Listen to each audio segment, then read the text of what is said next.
be treated. Treat everyone the way you would like to be treated. Treat everyone as though he was your brother. And is there anyone in this United States that we do not treat as our brothers? Yeah. Who? Yeah. The black people. Who else? Indians? Absolutely, the Indians. And when many people see a black person or a yellow person or a red person, what do they think? Look at that. Dumb people. And look at the dumb people. What else do they think sometimes? What kinds of things do they say about black people? They're niggers. Good morning, good afternoon, and good evening. Thank you so much for watching the Once an Orphan podcast. I'm Jasmine. Joining me today is a pioneer, a legend, a woman whose work has made such a huge impact and continues to make a huge impact on generations and generations to come. I'm so thankful to have this moment today with Miss Jane Elliott, known for her brown eyes, blue eyes experience, taught to her third grade class in 1968 following the assassination of Dr. Martin Luther King Jr. She wanted people to understand how racism affects us, as we are not multiple races, but one race, the human race. Is that correct, Ms. Elliott? Did I get all that right? Yes, but I started in 1968, the day Martin Luther King Jr. was killed. Oh, it was the actual day. Yeah, the day after he was killed. I went home from school that day, not knowing what had happened. We were studying the Indian unit, and we were going to learn the Sioux Indian prayer that says, "Oh, Great Spirit, keep me from ever judging a man until I've walked a mile in his moccasins." The next day, I walked into my house. The telephone was ringing. I answered the telephone. It was my sister. She said, "Is your television on?" I said, "No." She said, "Turn it on." I said, "Why?" She said, "Because they shot him." I said, "Who did we shoot this time?" She said, "Martin Luther King Jr." And every time I say that, I get sick to my stomach, because Martin Luther King Jr. had been one of our heroes of the month in February, because he was so brave and so right and so moral in what he said. I don't know how he behaved, but his words were moral. I couldn't believe that this country would shoot a man like Martin Luther King Jr.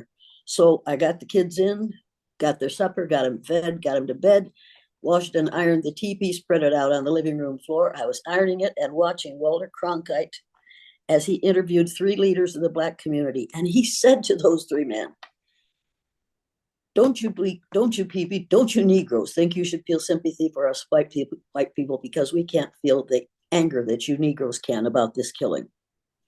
Now, I take that back. It wasn't Walter Cronkite who said that. That was some other person right after Walter Cronkite. Walter Cronkite said, let me see, don't give me a few minutes, because every time I tell this and every time I hear this, I get sick to my stomach. For the people who read the news that night, the tall, pale, stale males who read the news that night to us, read it in a way that said, what are you people angry about? Look at what we white people have gone through, and you're angry about the killing of one man? I watched those two men, and to me at that time, Walter Cronkite looked like God, or God looked like Walter Cronkite, because he knew everything. And in that moment, my estimation of that man dropped to an all-time low. I turned off the television, I wadded up the teepee, I threw it into the closet, I got my husband's supper. He was working in a factory at that time and came home at midnight. And he walked in and he put his arms around me, and I was crying, because, my God, what have we learned in the land of the free and the home of the brave? He said, "They killed him, didn't they?" I said, "Yes, they did." He said, "What are you going to do, Jane?" I said, "I'm going to teach my kids that Indian prayer that you and I have talked about, and I'm going to arrange to have it answered for them." He said, "How are you going to do that?" I said, "I'm going to separate my kids, just as Hitler did, by the color of their eyes, and I'm going to discriminate against those who have the wrong color eyes." He said, "Jane, you'll lose your job." I said, "If I lose my job for teaching what's right, I would rather not teach anywhere, if that's what it takes." He said, "We can't afford to have you lose your job. You better think about this." Well, I thought about it practically all night, and I got up the next morning, walked to the door to go to work, and he said, "You aren't going to do that thing, are you?" I said, "Absolutely." He said, "You're going to be sorry." And he said, "Are you still determined to do that?" And I said, "Is Martin Luther King Jr. still dead?"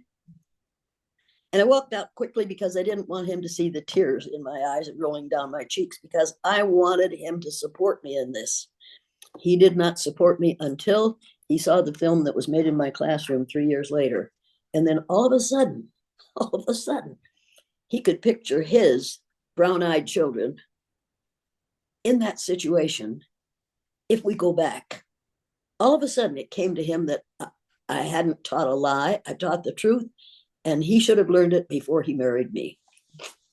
But he got stuck with me, and then he supported me after that because he found out the truth, and because I showed my father this first film that was made in my classroom, made by the Canadian Broadcasting Corporation.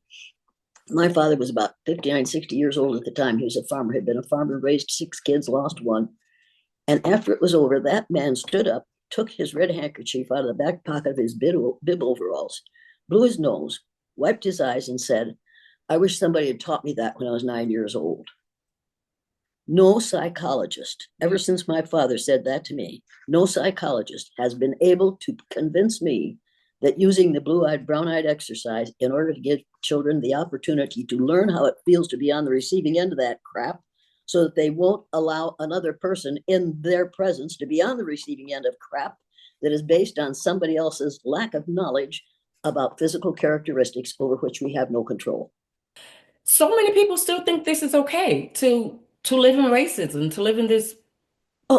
See, that's what people say to me all the time.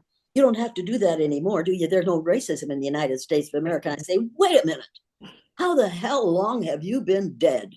Get him, Miss Elliott, get him. How can you afford to be this ignorant in the United States of America, where, and on the face of the earth, where only 15 to 18% of the human population of the earth is classified as white? On the face of the earth, only 16 to 18% of us are classified as white, and white is a misnomer. None of us are white, and none of us are black. We are all shades of brown, because we all came originally from a country on the continent of Africa.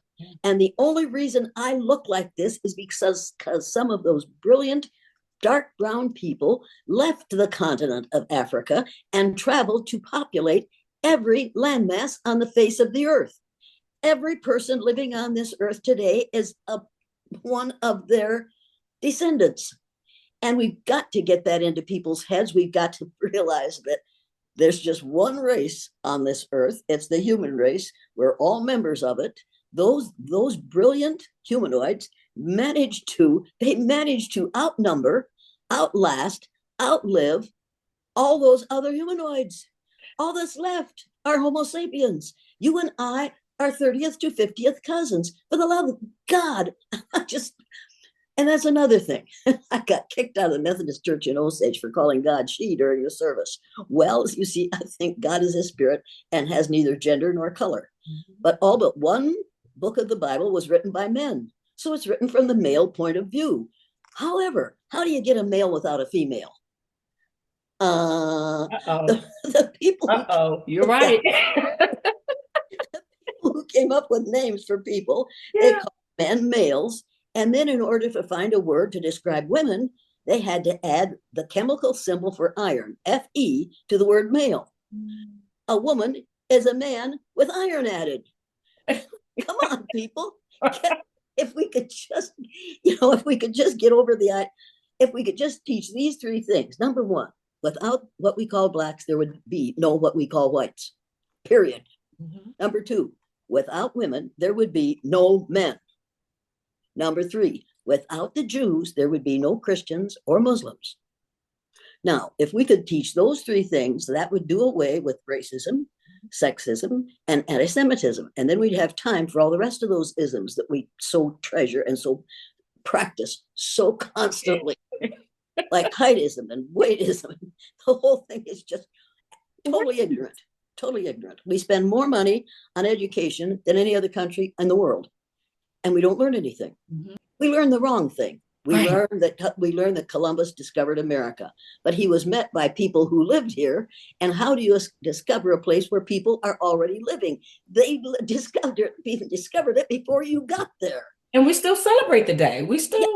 And then we did the ultimate obscenity by putting them on reservations so that we could live on the land. And all these things that I've just said are the reason that I am banned on all college and university campuses as of 2 years ago. What? Yes, I'm banned on all college and university campuses. I used to do 2 or 3 campuses a week. Now I do none because they're afraid I'll say to people, folks, your sociology professors are lying to you because they are. What do you think is so damaging for them to know the truth? There's a verse, isn't there, that says, ye shall know the truth and the truth shall set ye free? Do you really think that pale, stale males want to be free of racism and sexism and ageism? No, they don't. They want to continue to enjoy the benefits thereof because they don't realize that they're going to die young. Mm-hmm. They don't realize that men live shorter lives than women do because women don't have as many stresses as males have. And the reason males are so stressed is they are trying to live up to an unreal idea of how wonderful and how strong they are. We call women the weaker sex. No, folks, if women the weaker sex, we wouldn't be having the babies. And if you think I'm lying about that, go to the nearest rest home and you'll find maybe 50 little old ladies and maybe 5 happy looking with the little old men, because all the little old ladies are just crazy about those little old men. They just love their smell. They love the way they look, the way they love the way they walk, and they'll take really, really good care of them just to have them in their presence. I love men. Absolutely. I had one for 60 years. I lost him 11 years ago, and I'm only half here. And now some people are thinking, yeah, and you're a half-wit lady, and they'll turn this off. And that's okay too. There are some people who can't afford to learn what I'm saying. What does it do for us when we just live in ignorance? It makes us happy. You're happy if you don't know. Who was it in the play Julius Caesar? Julius Caesar says about Mark Antony, that man is dangerous. He thinks too much. Nobody ever says that about Dinosaurus T. Rump. He doesn't think at all. He just reacts. You have to call him Dinosaurus T. Rump because he's like Tyrannosaurus Rex, T-Rex. He has a face that looks like a rump, a mouth that looks like an anal aperture, and every time he opens it, he emits excrement. Oh God, I did not want to laugh this much. I know you didn't want to hear this much, and you don't have to put you can cut that out of this recording. No, I will not. You have to realize what it is we're dealing with here. We're dealing with a boy grown tall who has knocked the letter L out of the word Republican and turned it into Republican because of his obsession with the pubic area. Now, it used to be that Republicans were worried about the public arena. Now they worry about the pubic area. And the people that he has put on his cabinet support him 100%.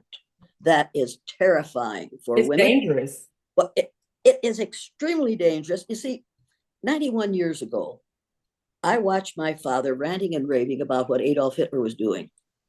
Here I am 91 years later, ranting and raving about what a Hitler idolatry.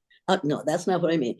A man who idolizes Hitler is doing the same things, trying to do the same things that Adolf Hitler did. And in his bedside table in a locked drawer, he has a copy of the book, A New World Order, which contains the writings of Adolf Hitler. Now, people need to get the book when at times the mob is swayed and read it.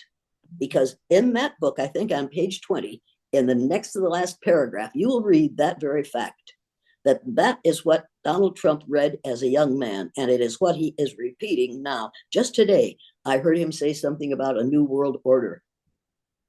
That comes right out of that book with the writings of Adolf Hitler. Think about that.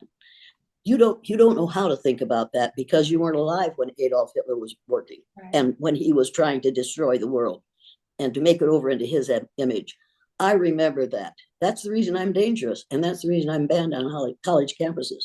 Because what if I told those students, don't believe what they're telling you in the history books, right? Because they aren't telling you the truth. Mm-hmm. We are banning books that would tell you the truth.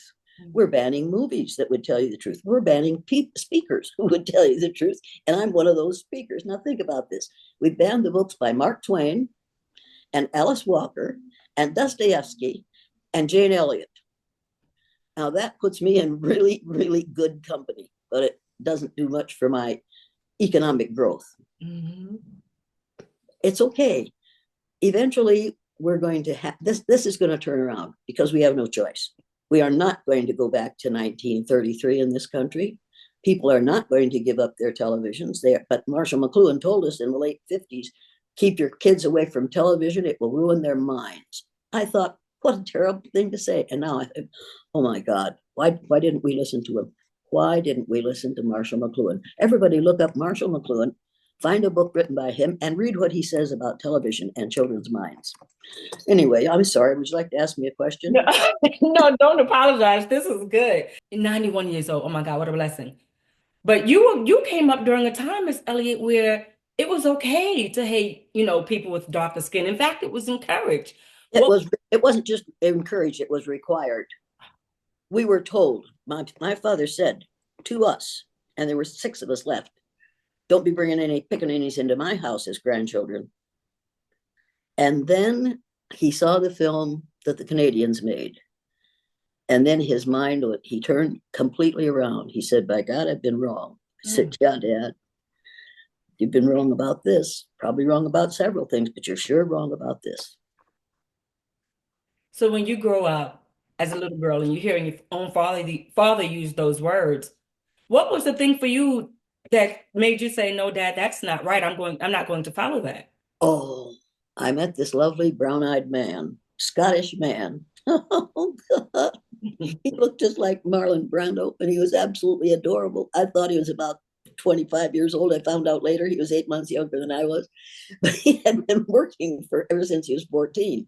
So he acted like a man, and he was gorgeous. Oh, God, he was gorgeous. And he wanted to date me, and I thought, yeah. And we dated one night, and we went to the movie The Moon is Blue, which had the word virgin in it. So it was probably the raciest movie we ever saw. And my husband, my date, Daryl Elliott, laughed at all the wrong places. And I thought, well, that's not funny. That's shocking. He was having a good time. I wasn't having such a good time. But then he asked me when they delivered me to the door in the house that I was renting, where I was renting a room, you want to go out Friday night? I said, oh, yeah, absolutely. So that Friday night and every Friday night for the rest of my life, we went out or in or up or down or somewhere because there was no way I was going to let him get away. And he didn't. And I had him until 11 years ago when he died of MSA, multiple systems atrophy. But I had 60 years of a man who was absolutely perfect for me. He wasn't perfect, but he was perfect for me. We were so lucky. That was all you needed for you to realize all of this buffoonery that's being taught around you was complete nonsense. Well, I realized it was complete nonsense after we moved to Waterloo. He ran a grocery store for a supermarket for National Tea, and they moved us to Waterloo, Iowa. The supermarket, the National Tea store, was in the north end of the city, and that was what was called the black section. And practically all of his customers were what we called black at that time. He made the best friends and had more respect for those people than I had ever realized was possible. And he would come home at night and talk about the things he had learned from those people. And I would think, my God, I've been misled for about 23 years. Why wasn't I thinking? Daryl Elliott had nothing but positive experiences in the black section of Waterloo, Iowa, until he was allowed to have one black employee because the company was owned by a company, and the store was owned by a company, I think Chicago. And he lost his one black employee because the kid, Jim Jackson, was about to go to college. So he quit and he went to college. And Daryl was looking for another black employee. He was allowed to have just one. And Anna Mae Weems, who is still in Waterloo, Iowa, called Daryl, and she was head of the NAACP in Waterloo. And she said, Daryl, we're going to pick at your store. And he said, why would you do that? She said, you don't have a black employee. He said, bring me a black employee. I want a black employee. She said, no, we're not going to. We want to pick at your store.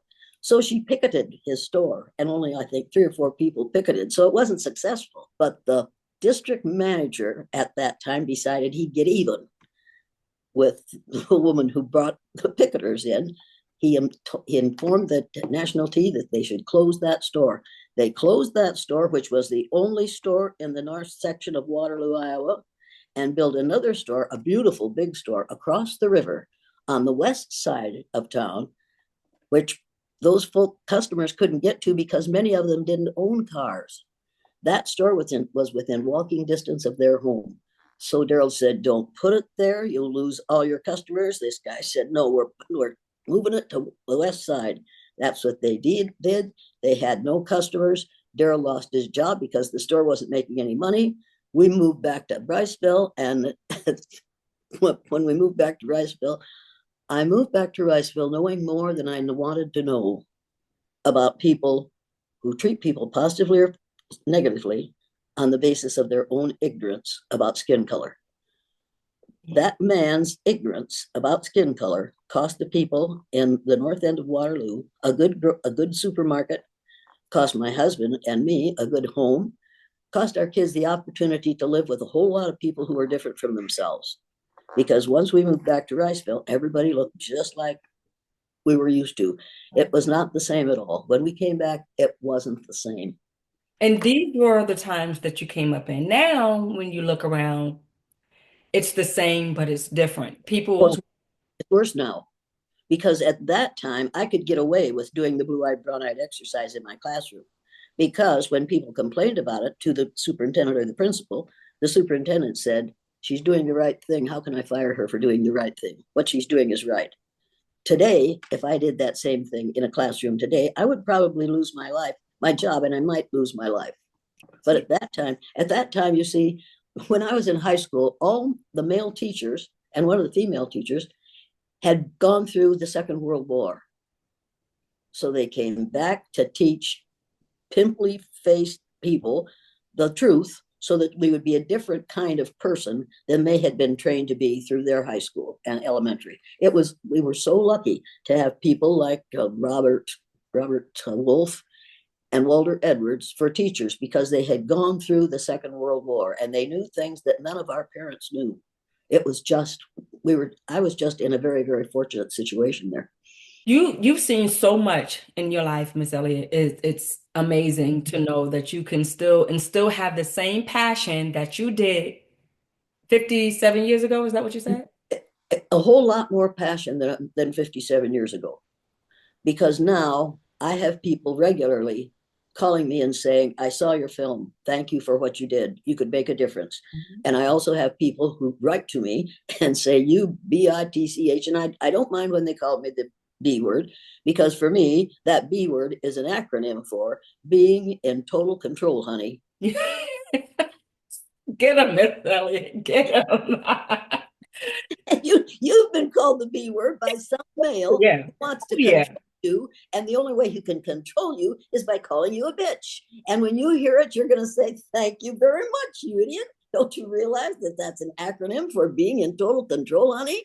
And you resent my being in control. I'm still in control now. Shall we go get something to eat? And are you going to pay the bill? In one of the videos I watched on YouTube, I saw someone write, the only problem with Miss Jane Elliott is that there's only one Miss Jane Elliott. We don't have enough of Miss Jane Elliott. Nobody wants to be hated the way I am. Don't be a fool. Nobody wants to be seen as the B word. That's ridiculous. But as long as we go along to get along, we'll never get ahead. If you want to get ahead, you have to stop going along to get along. Mm. You have to say to the world around you, look, I'm smarter than you expect me to be because I don't have the proper physical attributes. However, I can think with my big head, while you, sir, are probably thinking with your little one. And I understand that. However, I don't have a lot of patience for people who think I should sit down and be quiet and be a lady. I gave up being a lady when I was about 15. It wasn't working for me. So I'm supposed to do it. There are certain ways ladies behave. I gave that up a long time ago. My dad said it wasn't necessary. My dad said, you be what you are, by God. Right. when the teacher, when I was teaching this, when I did the exercise, and then the teachers would speak to me, they were furious at that because people came to see my classroom and where the B word was working. And so it was just really ugly. And I talked to my dad about it one day, and he said, put your shoulders back and your head up and smile a lot, and they'll wonder what in the hell you've been up to. I said, okay, I can do that. So I put my shoulders back. I'm only 5'1", so there's not a whole lot of me. And I grinned a lot and I smiled and I hummed as I went through the halls. And those women were standing at their doors gossiping. And as I walked toward them and walked by them, it was all outward, all audible conversation stopped because they had to whisper what they were saying. And I thought, if you have to whisper and let out that much gas in order to get it out, most of what you're saying is nothing but hot air. Keep moving, Jane. So I keep moving. We need our young people to have this same courage. And Absolutely. We need our young people to know that they should stand up and resist this nonsense, and that we will have their backs. Yeah, you get out there and resist this fool. You let these Republicans know what they really are. There are some good Republicans, but they are not Donald Trump's followers. You let these, and if we start using the word Republican regularly, pretty soon these folks would say, we've got to change our name. And then we will say, no, you've got to change your behavior. If you don't want to be called Republicans, stop acting like it. But see, there is a way to get over this, and what you have to do is change your language. Yes. And in this country, we have to change our language. We have used the language of racism long enough now. You aren't black and I'm not white. We are both shades of brown. You can see the color of my shirt here.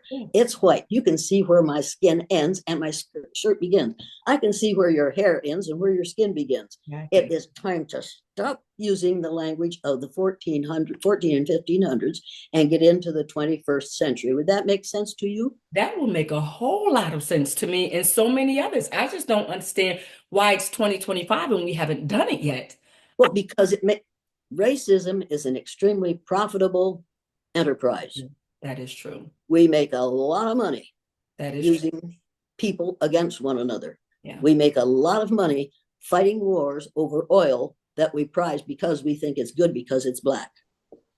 I got news for the whole thing is just so color coded that you have to wonder about the intelligence of the people who are teaching people now. They aren't educators, they're teachers. I'm an educator. The word educator comes from the root ductus, which means lead, the prefix e, which means out, the suffix ate, which means the act of, the suffix or, which means one who does. An educator is one who is engaged in the act of leading people out of ignorance. You can't do that if you teach that only tall, pale, stale males made contributions to the history of the world, that Jesus Christ is a blonde man with slightly browner skin than he'd ought to have, and the Bible says he had kinky woolly hair and feet of bronze.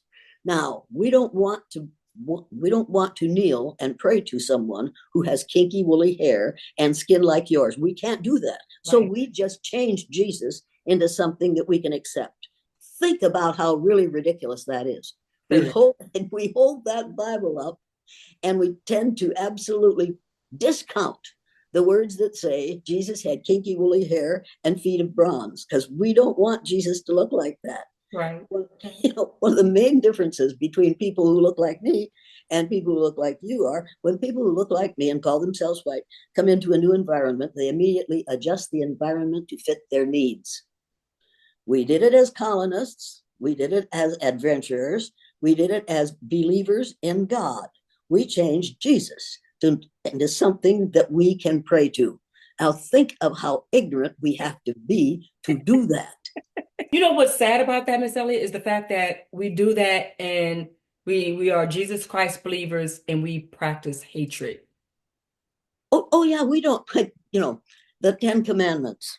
Yeah, we managed to wipe them out because it's too much work. Love thy neighbor as thyself, that'll be the day. Right. And then there's a place in the Bible that says, do unto others as you would have others do unto you. No, I can't treat you the way I want to be treated.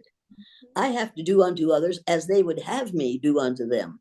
And in order for me to find out how they want to be treated, I can't walk up to you and say, What do you people want to be? What would you like? No, I have to get a book about people who look like you, or who talk like you, or who think like you, or who are from a different area than I am, and read it and find out how they are treated and how they want to be treated. I don't have the right to treat people the way I want to be treated. I know a whole lot of gorgeous melanaceous and melanaceous and melanotic men, them young and tall and beautiful. Oh, good Lord. And I would have no success whatsoever if I treated them the way I want to be treated. If it's not a racial divide, it's a cultural divide, it's a religious divide, it's a political divide. Like we're just divided. No one wants to come together, have that come to Jesus moment, right? Come together and just come to anybody, unless it's, but we'll come to Jesus if he looks like we put him in the Bible. We won't come to we won't ever come to Jesus moment as long as he looks like he did in the book. Everybody should read the book, Nile Valley Contributions to Civilizations. All the pictures of Jesus are black. I mean, they are brown, they are black, because they want to accentuate the positive as far as they're concerned. Well, that's not accentuating the positive where white folks are concerned. They're really upset about a black Jesus. Well, come on, fellas. He wasn't black and he wasn't white. He was a nice, lovely shade of brown. Could we possibly accept that? Right. If you see, a whole lot more people, so-called white people, will accept Jesus if we call him a nice shade of brown than they will if we call him black. So because of the power of words and the ignorance of people who use them, we need to fix this so that someone they can accept. We white folks can accept a brown man. Harder to accept a black one. Yeah. In your interview with Ms. Jada Pinkett, you said, I'm not a white woman, I'm a faded brown woman. And right. People still they will look at you like you're crazy. But if so-called black woman, right, is the mother of civilization, then how did everyone else get here? Well, they got here. No white people. There are no white people. Right. There are no white people, not even in Tanzania, where a whole lot of people don't have any melanin in their skin. They still aren't white because they have pink eyes and you can see their blood under their skin. So they're still not white. It is such a joke. And the whole thing came from, you know where it came from? Did you ever hear of Torquemada? No. Torquemada was a vicar in the Catholic Church in Spain, and he decided that he was going to change all the Christians in that area into Catholics, and he was going to kill people who weren't Christians. He had killed over 2,000 people before somebody came to him and said, you know, you killed a whole lot of Christians here. And then he realized you can't tell what a person's religion is by looking at them. So he decided he was going to use skin colors to decide who was good and who was bad. He called the lighter skinned people white because white is the color of goodness and purity. He called the darker skinned people black because black is the color of savagery and evil. And he set us at polar opposites with that simple idea. And so it has been for years, a good idea for people who are pure and good to kill those who are savage and evil. And you can tell which we are by the color of our skin. There are no white people, there are no black people, but we have believed this lie. And now some psychologist is going to say, that's a social construct. No, it isn't a social construct. It's an anti-social construct, and it's a damned lie. Yeah. And it's time for us to tell the truth about Torquemada and where this started. And it started in the late 1400s during the Spanish Inquisition. It has not been, people say to me, well, Jane, it's been going on forever. And I said, no, sit down and shut up and listen. Well, you don't have to do it. Yeah, don't tell me that it's been going on forever, because now I have to tell you how long forever is. Right. It's less than 500 freaking years ago. Do you realize that? Well, you must be wrong. No, let me show you this. And then, I get out my little machine and I say, see what that says about Torquemada? Well, you don't have to believe everything you read. I say, why not? You do. Right. I mean, you've been believing everything you read for the last, how old are you? 13? I'm 42. Well, I'm talking mental age here. You can see why I lose friends rather rapidly. I absolutely love it. As the so-called Black people say, Miss Elliott, you will always be invited to the cookout, okay? And I will always be there, but then most of your friends who consider themselves Black will not come back again. Oh, no. They will. The people I know Trust me, they want you there. Okay, when everybody says trust me to me, I think, oh, I can't do that. You see, trust for me sounds like Trump. And for me, the word Trump is an acronym for tyrannical, racist, unworthy, worthwhile, and misogynist pig. Tyrannical, racist, unknowing, misogynist pig. And he is all those things. He can't sue me for saying that because he is. He wants to be a tyrant. Yeah. He is an announced racist. He's built a wall on the southern border of the United States to keep those brown-skinned people out because brown-skinned people reproduce too rapidly. That makes him a racist. He is untrustworthy. He has lied 40,000 times in the last 8 years. Somebody counted it. You gotta count fast. So he is untrustworthy. He is absolutely misogynist. The way he talks about women, the way he treats women, he's a misogynist if ever there lived one. And he's a pig. Yeah. Pigs will crap in their trough. And he's the leader of this country. So there goes that. No, he is the person who got the presidency with the help of $250 million from Lone Scum. Your kids, I'm sure they've taken on your philosophy, the truth. How was it raising them? And y'all have to know this and y'all have to live by this. That was difficult for them. They had no friends. They were made fun of. My oldest daughter, is still in depression because of the way she was treated, because of the way the teachers talked about me to their students in the Riceville school. So finally, one of the teachers, the principal's wife, came to me at a teacher's meeting and said, "You got to get your kids out of this school, Jane." I said, "Why? We've lived here all our lives, and so are my parents and grandparents and great-great-grandparents." She said, "These teachers are trying to destroy your children, and they're enjoying it. Get them out of here." So we moved that summer so that I would continue to teach there, but we moved 17 miles from there so that the kids could go to a different school. But it took them, they still aren't, and my oldest son died 6 years ago. And they never forgot the treatment they received at the hands of the teachers, the students, and the parents of some of the students in the Riceville school. How sickening is that, to make kids suffer because of your ignorance? Well, they couldn't do anything about me because the superintendent said, "I'm not going to fire her. She's teaching what's right. Why would I fire her?" And I could take kids, and if you ever get a chance to see the film The Eye of the Storm, if you haven't seen it, get it and watch it, because all 16 of those kids came into my classroom reading at the first grade level. The principal handed me my class roll that year and said, "Now, none of these kids are going to learn to read. They haven't learned to read. No other teacher's been able to teach them to read, and neither can you. Just pass them on, get them out of here. They'll never amount to anything anyway." And I thought, well, and up to that point, I had thought he was wonderful. I didn't think he was wonderful then. So I went to the office and I looked through the cumulative files. And all those kids had high math scores and low reading and spelling scores. So I knew that I was dealing with 16 dyslexic children. I had taken a course in how to teach the dyslexic child from the Rome Remedial Institute in Rochester, Minnesota. And I started to grin. The minute I saw those scores, I started to grin. And when I came out of the office, I had that class roll in my hand and I was grinning all over my face. I had goosebumps. I was so excited. And he looked at me and he said, "You have a problem?" I said, "No, but you do." I tell you, those are the best years of my life, because those kids come in scared. And within 3 weeks, they were walking through those halls looking like, "We're Elliott's kids." Their confidence, right? Right, we're Elliott's kids, right? That was their badge of honor. They walked around with your name on their chest. It's like, we know what the score is, and they were just fantastic.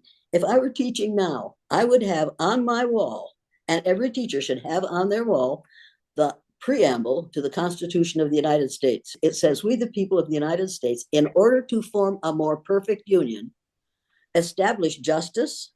How can you do that if your leader has been found guilty of 34 felonies? How can you establish justice? Promote the general tranquility. How can you do that if your leader has started a blowout like we had January 6th? Remember that? Cool. Yeah. Okay. Something about the common defense. If you use your military to guard the southern border so that none of those brown-skinned people come in instead of guarding your country against a war, and secure the blessings of liberty to ourselves and our posterity. Are we as free as we were before this last election? I think not. You see, so if we'd all just expect children to learn the preamble to the Constitution, and then when one of our leaders at whatever level is giving a speech, take out that preamble or get it out of our head and say, is he contributing to are these things being followed here? Is this justice? Is this tranquility? Is this the common defense? Is he providing for the general welfare? Is he adding to our liberty? Wait a minute. He has violated all of these principles, and they're in the preamble to the Constitution. Perhaps he would also destroy the Constitution. And our present leader has said we need to use something other in the future than the Constitution. It's 250 years old, and we should have gotten rid of it a long time ago. The people who put it together knew what they were doing. It has worked for 250 years. We absolutely must teach in such a way that our students refuse to allow some fool to do away with the Constitution of the United States of America. Ooh, see, you get spicy, Miss Elliott. That's what they can't stand. When these conversations get spicy, they're like, oh my God, that's why they want to silence you. But oh my God, if we can get you, if we had you leading the country, we'd be in a whole better place. Well, no, we'd be in a lot worse place because I'd be angry all the time because I would be saying to white folks, you aren't white, get over it. Until you are this color, don't tell me you're white. And to you who think yourselves black, until you are the color of this iPad, which you can't see, don't tell me you're black because you aren't. You're all shades of brown. And if you want to know what to call yourself, go to the thesaurus and look up the big thesaurus and look up all the synonyms for brown. There are about 180 synonyms for brown in the big thesaurus. Did you realize that? Yeah. Now you pick one of those synonyms, look it up in the dictionary and see if it matches your skin color. If it doesn't, find one that will. And then in the future, a couple of years, two young women called me and said, Mrs. Elliott, from now on, when we have to fill in a blank that says race, we're going to put human. I said, good idea, because that's your race. But what are you going to put if it says skin color? One of them said, I'm going to put mocha. The other one said, I'm going to put chocolate. I said, that's fantastic. Those are skin colors. Now you're kind of mocha. I'm kind of spotted, but I ain't white. And you ain't black.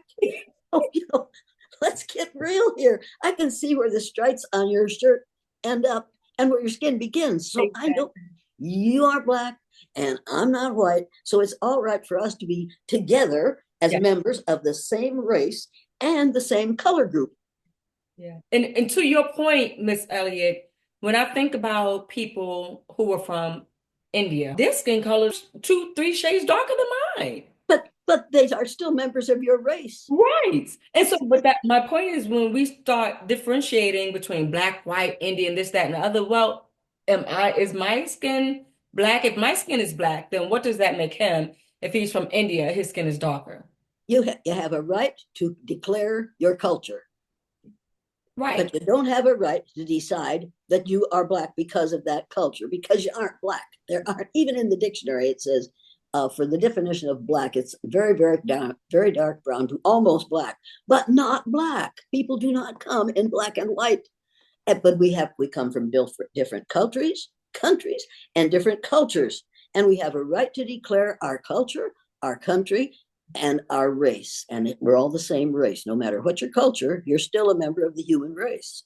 Human race. I was blown away when I first heard you say that. And I was like, where has she been the first, I think this was, I don't know, I was probably 30. Where was she the first 30 years of my life? Because this isn't anything we're taught. No, and that's too bad because it's in the Bible. The word race isn't in the Bible. The word race came to mean a specific group of people, came out of France in 1580. Think about that. It's only since 1580 that the word race meant a specific group of people. less than 500 years ago. Don't you think it's about time to give it up? I mean, it didn't make any sense in 1580, and it sure as hell doesn't make any sense today, because we know the difference. We know that a black woman, so-called black woman, a dark brown, a melanaceous woman, a melanotic woman can mate with a melanemic man, or a melanemic woman can mate with a melanotic man and still come up with a beautiful melanaceous child. And my grandson is going to produce a beautiful melanaceous child in June. And I'm thinking, how do you like me now? I am so pleased, because here's this beautiful melanaceous woman and this tall, so tall that I'd like to cut his legs down, man who's melanemic and who's been raised by my daughter and my son-in-law to be a really nice guy. And here he's kicked the crucifix. Here he has this beautiful, beautiful melanotic woman, and they are going to have a melanaceous son. In about maybe May or June, they're going to produce the first truly melanaceous grandchild in my family. And I've got two grandchildren who are, their father is Saudi Arabian, but they don't look the way this one's going to look. This one's going to be the one that I'm going to say, y'all want to see my great grandchild? Here it is. How do you like me now? I love that for you and your family. Congratulations. That is exciting. Oh, that is so exciting, because people are going to say, prove what you're saying. And I'm going to say, look at him. Tell me I don't know what I'm talking about. I tell you, I am so tickled that I can scarcely see straight, because here's Caleb, just a delightful human being, and married to this fantastic woman, and they both work, but now she's going to have the baby, and she's thinking of not going back to work. And I'm saying, I'll take the baby. You go back to work, I'll take the baby. Yeah. Stay at home and take care of your child. That's what I had to do. Right. And it's better to stay at home and take care of your child. You can live on one salary. Right. That's right. Hey, you have to decide what you're going to do. Which is more important, money or raising a child that knows you care about him? Yeah. 100% agree. Well, I hope she stays home and takes care of that little boy. Yeah. Because her mother is one of the finest people I have ever known. Lo's mother is just a saint. And every time I'm around her, I feel about this tall, because she knows so much, and she has done so much, and she has been through such a lot of crap. And it just flows off her like water off a duck's back. She isn't about to be bothered by it. And I'm so pleased that my grandson married her daughter, because he got a good deal. I'm just so pleased. I was pleased about all the other great grandchildren. Right. But I was pleased about the one that my granddaughter adopted, and he's part Hispanic. I just adore him. I absolutely adore him. And we've got several great grandchildren. What, 8? I think 5. And we're going to have 6 pretty soon. And they're all just fantastic. But this was good. Okay, now people, tell me that a melanaceous woman and a melanemic man can't make something beautiful. Oh, gorgeous. And if they couldn't, there wouldn't be any people. Miss Elliott, before I let you go, I just have to tell you, I'm just a little girl from the suburbs, and what you just taught me today was 2 things.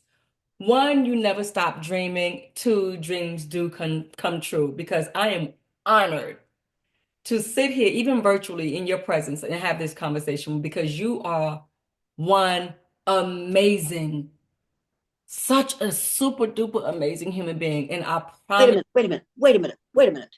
Think about this. You, who have been told you were black all your life, yep, by everything in this society, are willing to accept and listen to me, whom you have been told was white all my life. Yep. And then tell me that you aren't smarter than most people who look like me. Because you're willing to listen. You're willing to say, you're really saying some things that are going to turn the world upside down, but I think you're right. Yeah. You're willing to listen to me, even though I don't have much melanin in my skin. Doesn't matter. So either you're too dumb to realize that people were right, or you're smart enough to realize that they were wrong. They were wrong. They were 100% wrong. And that's why I love you so much. Oh my gosh. It's like if we don't learn from you to take this and from generation to generation, pass this down with hopes that one day, I don't know what that one day will look like. And if it This looks day, right, this this day, no, right. no, no. I'm not willing to wait for generation to generation. I want it now, and I want it to be retroactive, and I want to pay back the sins that we have created and the things we have done wrong. And if you're going to talk about reparations, I want to give reparations to the Native Americans because they came here from Africa first. And I mean, that really makes a whole lot of people angry. If you want to talk about reparations, give reparations to the ones who came from Africa first. And those are what we call Indians. And to push them aside and give them this much of the land. Here, right. All of this is ours. Killed their children, raped their women, took their land. Yeah. And then said, God loves you. Right. And we know God loves you because he let you live through this. Aren't you lucky? And I'm thinking, oh my God. Oh my God. My God is the same as theirs. Yeah. That makes me sick to think that's something that a group of people can even do that to a whole other group of people. But we're still doing it. And still doing it. Yeah, we still have people on reservations. I know. Still. And we're telling them they're lucky they have them. And people say to me, people who are what who call themselves black say, well, look at all the good things that the Indians got. And then I stop them and I say, wait just a damn minute. Let's talk about who you are calling Indians, because they didn't come from India, and they were only called that because Columbus was lost and he thought he had reached India. So these people must be Indians. And then the guy goes, I didn't know that. I said, there's lots that you don't know. Sit down and I will educate you. That's my job. He doesn't stay long. They're afraid of the truth. How crazy can we be if we don't even want to know the truth? Because the truth costs you money. The lie gives you money. Make no mistake. The more willing you are to support the lie of racism, the more money you can make. Thomas Jefferson must be spinning in his grave at the way we are misusing what he and some really fabulously brilliant people put together 250 years ago, and what these fools are trying to take apart.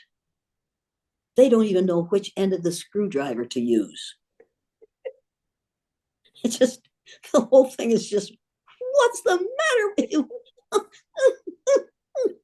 Anyway, getting right along now that I've ruined your day, I've had a good time, and I hope you learned something. Yeah, I learned a whole lot. The amount of times that I already know I'm going to watch this is just, it's filled up. You research Torquemada. Oh, I am. Torquemada.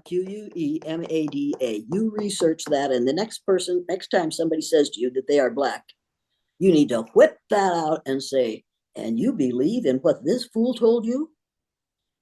And the next time somebody says, I'm so glad that I'm white, you can say, are you out of your mind?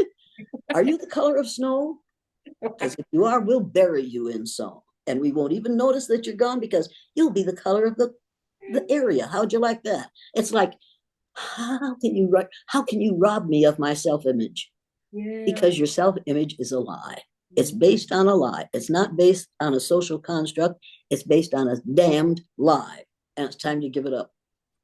It really is. It's time. It's time. It has done nothing but cause problems for people for less than 500 years. Right. Can you imagine a society in which you don't judge people by the color of their skin, but, as Martin Luther King Jr. said, by the content of their character? Exactly. Can you imagine that? I imagine it every day, and every day I get disappointed. Treat everyone the way you would like to be treated. Treat everyone as though he was your brother. And is there anyone in this United States that we do not treat as our brothers? Yeah. Who? Yeah. The black people. Who else? Indians? Absolutely, the Indians. And when many people see a black person or a yellow person or a red person, what do they think? Look at that. dumb people. And look at the dumb people. What else do they think sometimes? What kinds of things do they say about black people? Oh, call them niggers.